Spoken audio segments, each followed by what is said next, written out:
All right. Thank you once again for joining us in another exciting episode as we try to uncover, demystify, and unlock a great book by Gretchen Rubin. I am happy that you've joined us once again. You've been following us, you've been following our summaries, and I want to thank you so much. Thank you for your support. Continue supporting us in whichever way that you may feel it's good for us, that it will be a blessing to us, such as maybe liking, subscribing, and even sharing with your friends. That's a great blessing that you always give us. Thank you for your support always, and will not fail you by not bringing you quality work today, and us to give you another exciting book, another inspirational anecdote from a great book by Gretchen Rubin. And Gretchen has written several books, but for today's purpose, we want to summarize Better Than Before by Gretchen Rubin. Do you want to get better from how you've been in the past year? I know you want. So Gretchen gives us insights into his knowledge and her knowledge. I'm sorry for that, her knowledge. And I'm very sure that you'll get insights and hints and tips for your life and for your family and for your relationships and for your career, your profession, whether you're a student. Gretchen has great insights for you. So I'm here to help you uncover that, discover that, and also give you some tips and insights on how you can apply that in your life. Well, Better Than Before, this summary that I'm giving you is one of the most detailed summaries that probably you'll ever find on the internet. You might look for such detailed or in-depth summaries and you fail to get one. But as we done made, it's our work to give you quality and quantity also. So, as I always begin by giving you a list of a group of people who this book appeals to. So check if you fall under these categories of people. Number one, those who are seeking lasting change, not just temporary fixes. These are people who are frustrated with yo-yo dieting, on again, off again exercise routines, or chronic procrastination. These are also individuals who have tried and failed at habit change in the past and are looking for a more sustainable approach. These are also people or readers who are open to self-reflection and willing to invest time and effort in building personalized systems for success. Number two, it also appeals to people who struggle with motivation and accountability. Number three, it's for people or readers who are interested in personal growth and self-improvement. Or this includes those who are seeking to optimize their sleep, eating habits, exercise routines, and productivity. Individuals who want to declutter their physical and mental spaces. People who are looking to strengthen their relationship and manage finances with more intention and attention. Or readers who are interested in exploring the connection between habits and overall well-being. Number four, another group of people are the fans who enjoy Gretchen's writing style.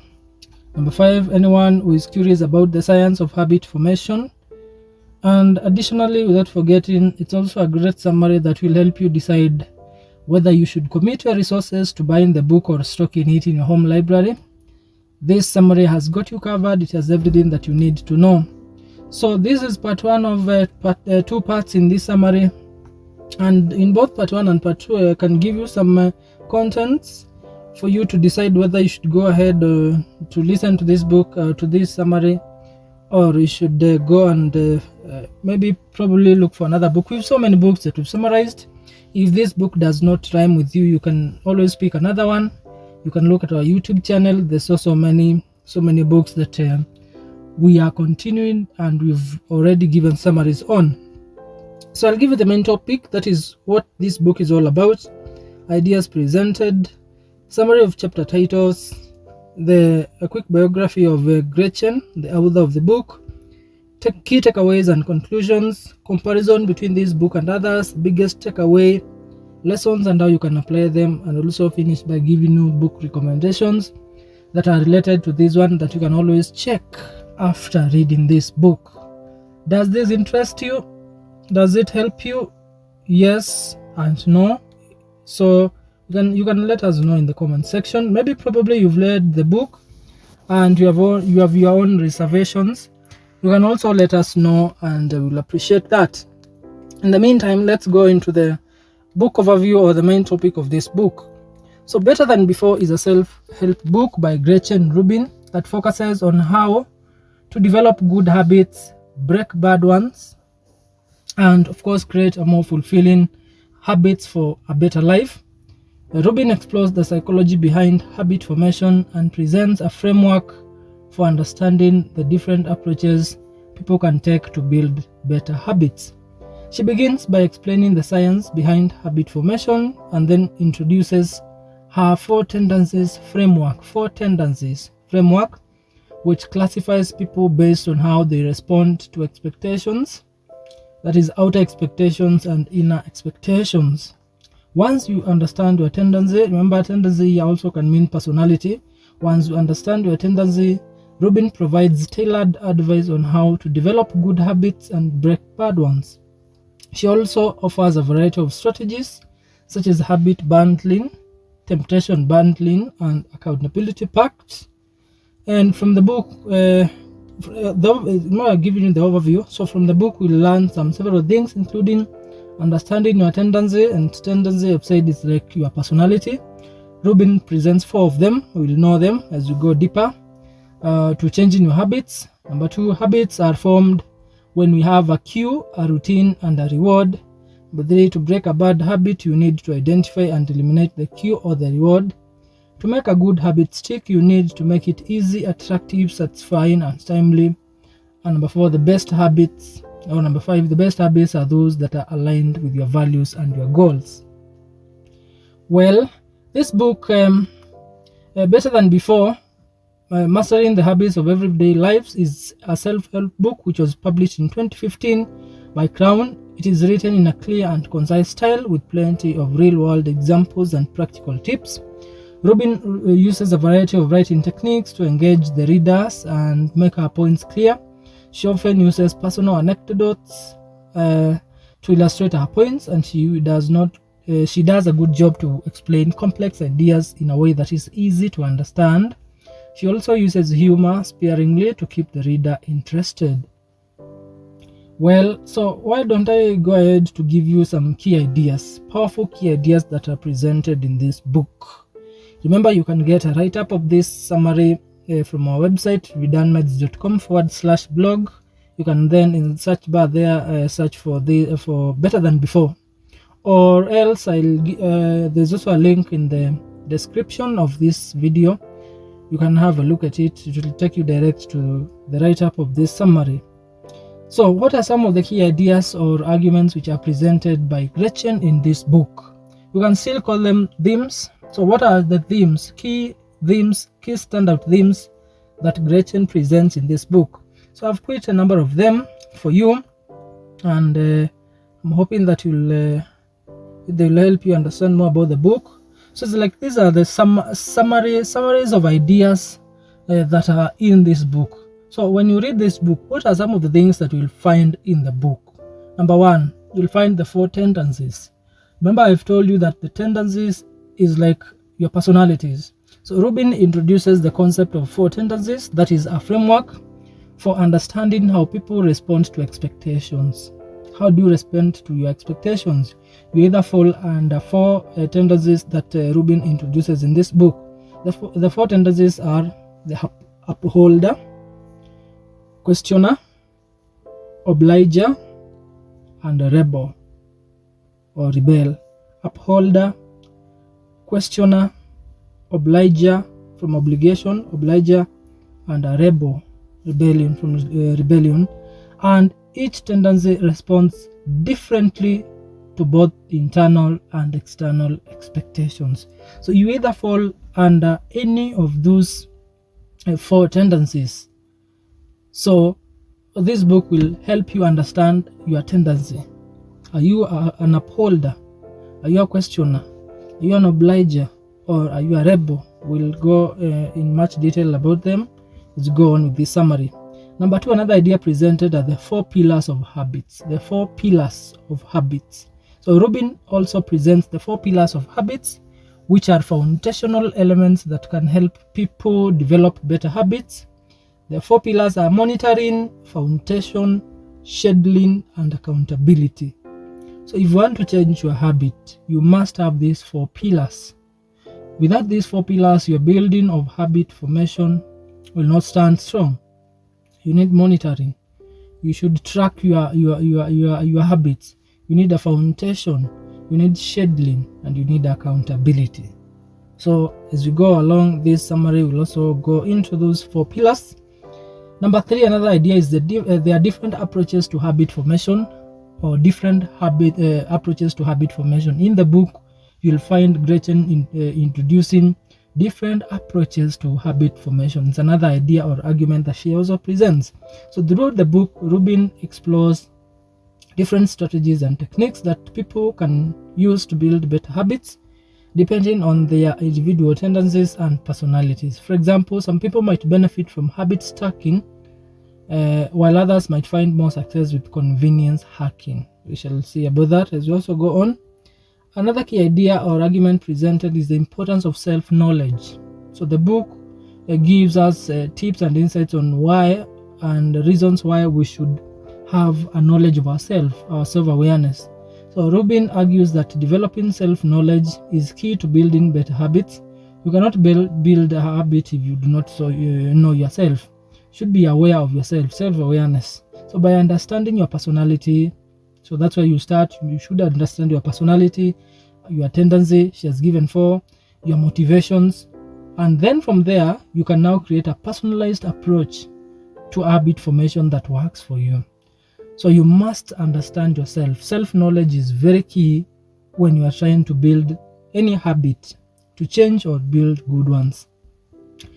Another idea is that it takes self-control to establish good habits.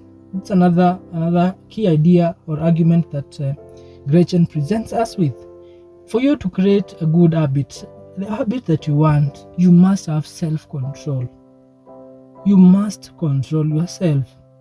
However, once a habit is formed, it becomes automatic and no longer requires your conscious effort.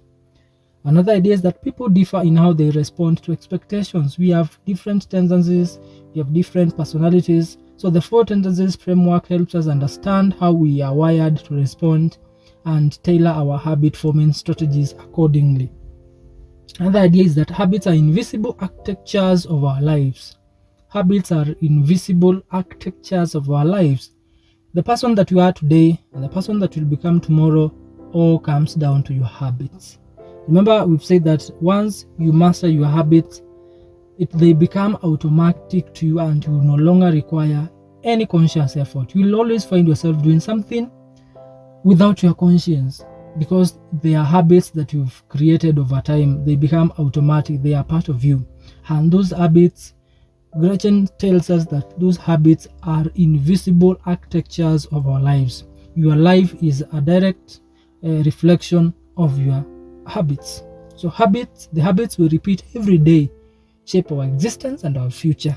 If we change our habits, we can change our lives. So that's why habit changing and habit formation is such an important concept that you should be aware of and you should learn. There are so many books about habit formation, including this one, Mini Habits, Atomic Habits, 7 Habits of Highly Effective People. All those books will help you understand how you can change your life by doing what? Simply changing your habits. Your life is a direct reflection of your habits, and you form your habits over time.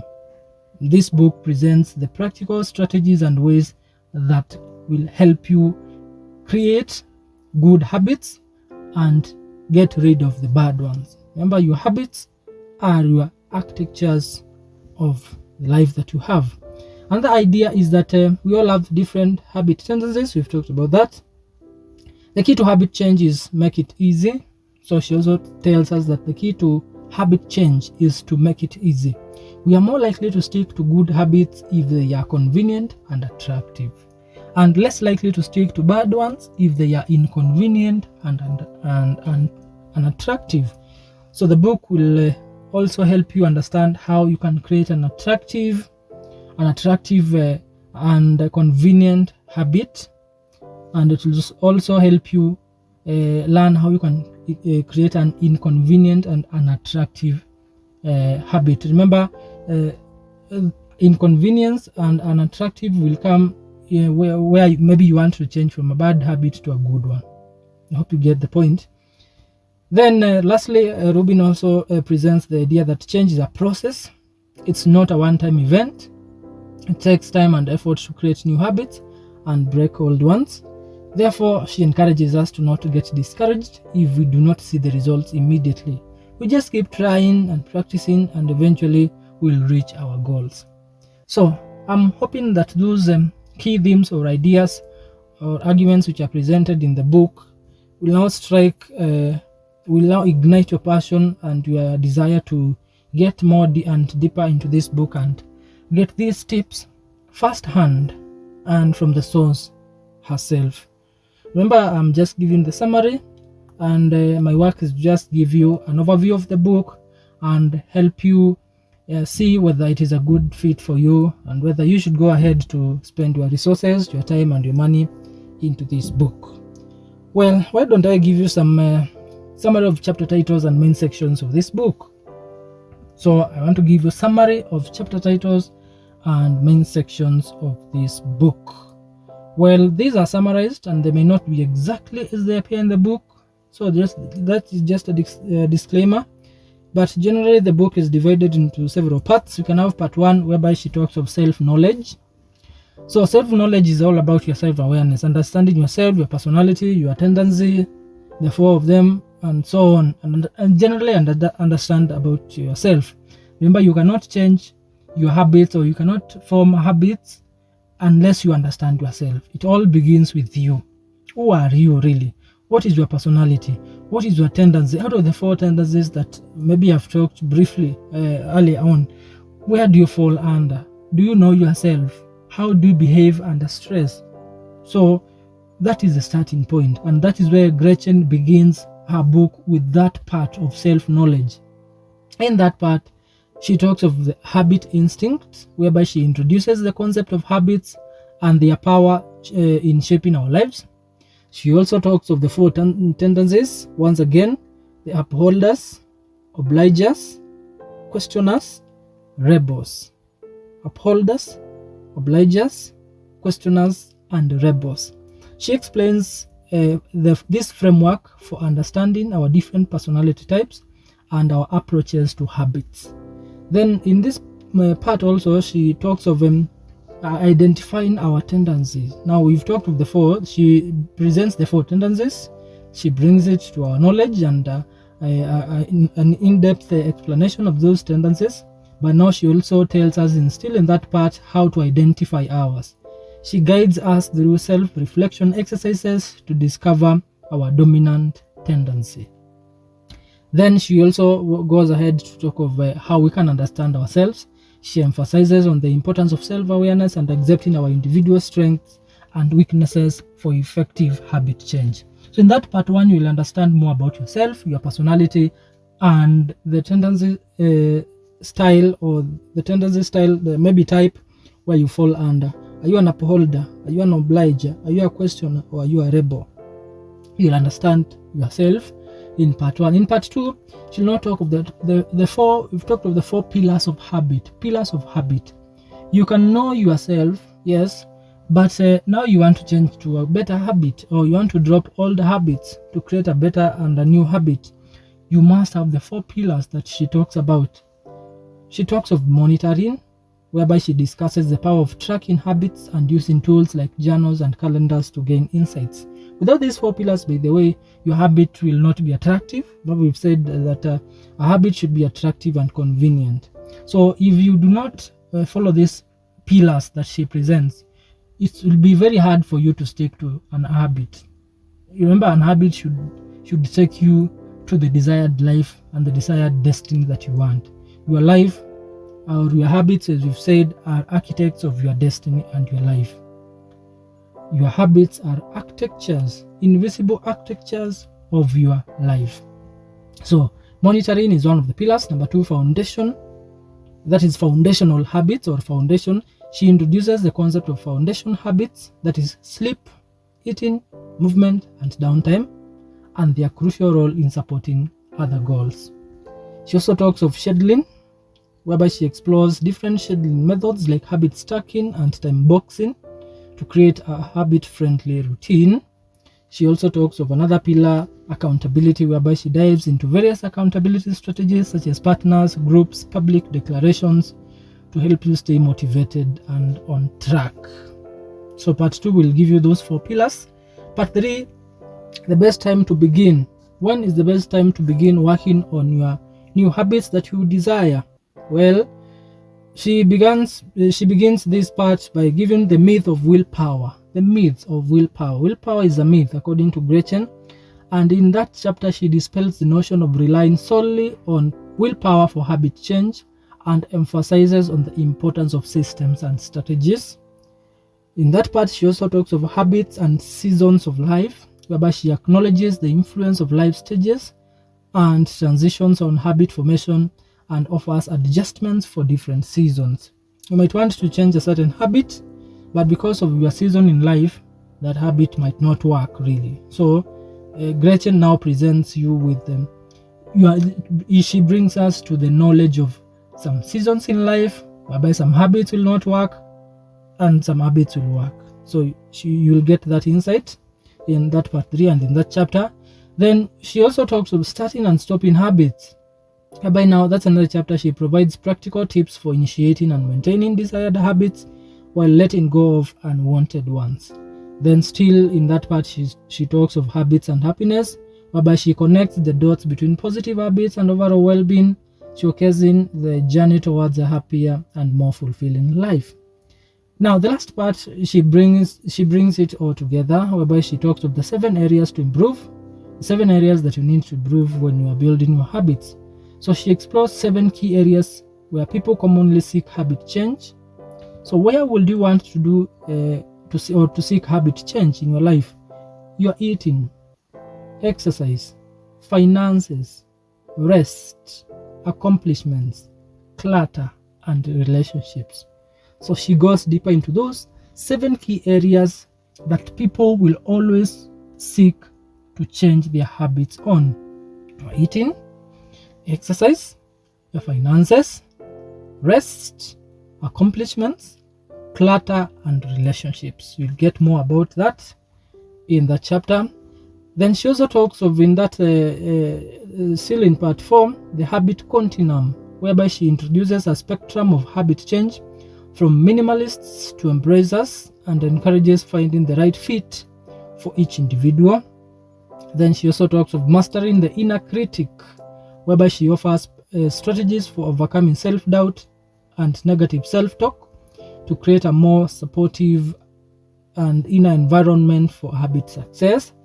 She also talks of the long habit road, whereby she emphasizes the marathon, not a sprint mentality for habit change, acknowledging setbacks and celebrating small wins along the way. The habit that you want to change to, maybe you want to stop one, get to a better habit. It is not a sprint. It is not a quick fix. It is a marathon. It is a long marathon.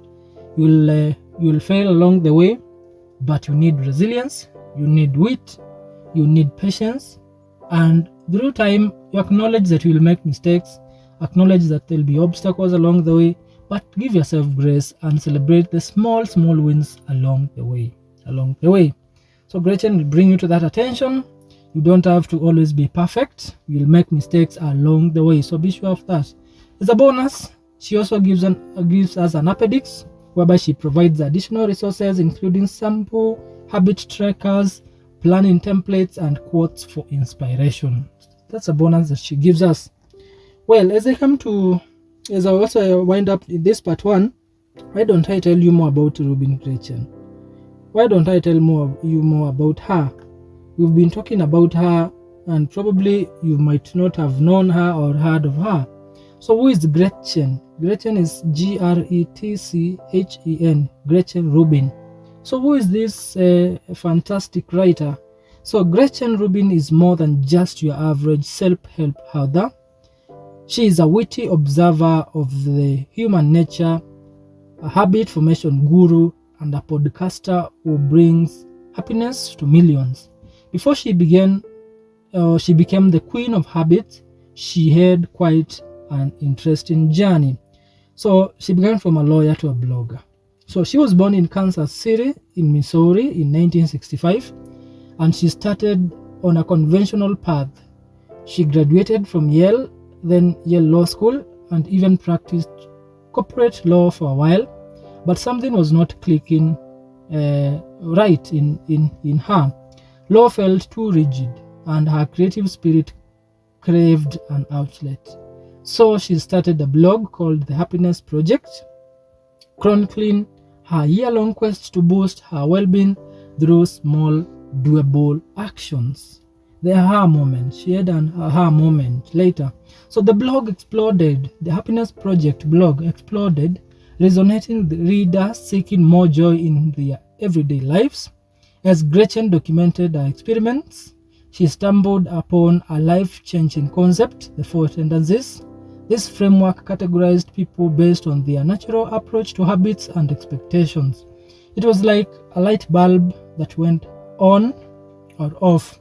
Suddenly, she understood her own tendency, which is a questioner, and those of others that made habit building strategies much more clearer. Now, she went from being a blogger to a bestseller. So the Happiness Project became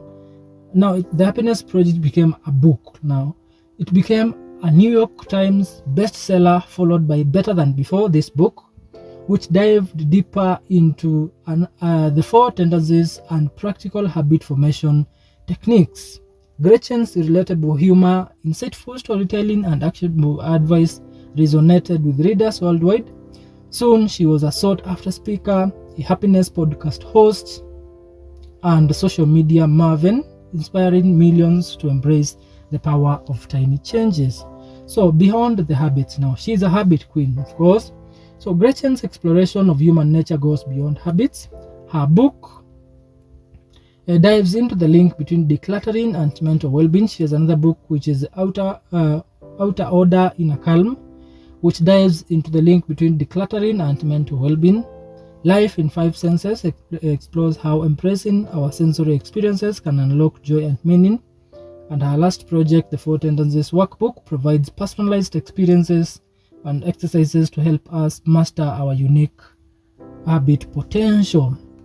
So from that bio, what are some of the interesting facts about Gretchen? She's married. Of course, maybe others, maybe they are not in the bio that I've given you, but she's married to Gretchen Rubin, a former law clerk for Supreme Court Justice Sandra Day.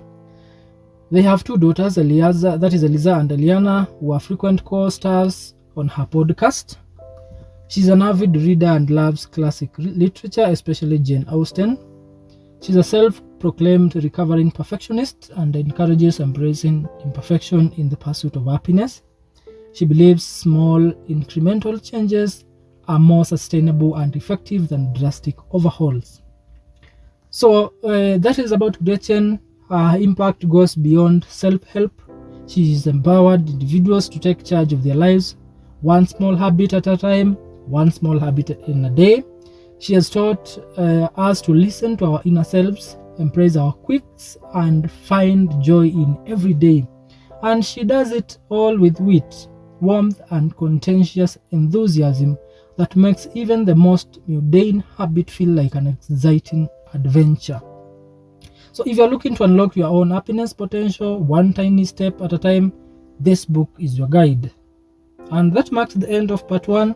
In part 2, we'll continue to dive deeper into exciting things about Rubin. So until next time, from Vidanmets, this was Daniel, and have a good day.